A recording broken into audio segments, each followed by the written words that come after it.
ઉનાની પાવન હોસ્પિટલમાં વૃદ્ધના મોતને લઈને હોબાળો મચ્યો છે। મૃતકના પરિવારે ડોક્ટરની બેદરકારીનો આક્ષેપ લગાવ્યો છે। મૃતકના સગાએ સરકારી હોસ્પિટલમાં પીએમની માંગ કરી છે। જામનગરમાં પોસ્ટમોર્ટમનું ડોક્ટરે કહેતા બોલાચાલી થઈ। મૃતકના સગા અને ડોક્ટર કિશન પરમાર વચ્ચે હાથાપાઈ થઈ હતી। ઉના પોલીસે હોસ્પિટલ પહોંચી મામલો થાળે પાડ્યો હતો। હરકા થઈ ગયા હતા, સારું થઈ ગયું હતું। ડૉક્ટરે કીધું હતું કે હવે ક્યાંય તમારે જવાની જરૂર નથી। અમને રજાઈ ન આપી, 4 દિવસ રજાઈ ન આપી, ક્યાંય જવા ન દીધા। કાલે એને 10 ઇન્જેક્શન દીધા, ઘેરના ઇન્જેક્શન દીધા। એ માણસ સહન ન કરીને બીપી ડાઉન થઈ જાય, એને કારણે એની ડેથ થઈ ગઈ। ડેથ થઈ ગઈ પછી અમે ત્યાંથી એના કાગળો લઈને પછી અમે સીધા સરકારીમાં પીએમ કરાવવા વહી આવ્યા। અહીંયા અમે ડૉક્ટર પાસે પોલીસ પાસે એવી માંગણી કરી કે આ અમારા ભાઈનું પીએમ પેનલ સાથે થવું જોઈએ।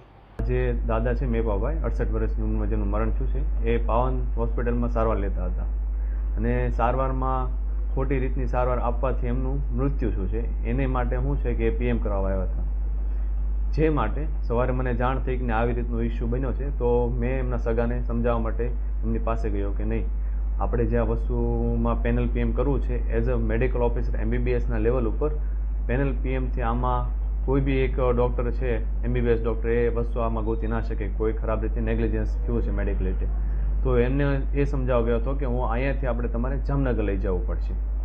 તો એ લોકો શું કહેવાય કે રોષે ભરાઈને મને ઝાપટ મારી દીધી છે અને એના લીધે શું છે કે આખું હોસ્પિટલનું તંત્ર એને ખરાબ કર્યું છે કે હું જ્યારે સમજાવવા ગયો તો એ લોકો રોષે ભરાઈને મને એને ઝાપટ મારી છે। તો મેં મારા બચાવમાં શું છે કે થોડો હાથ ઉપાડી લીધેલો છે।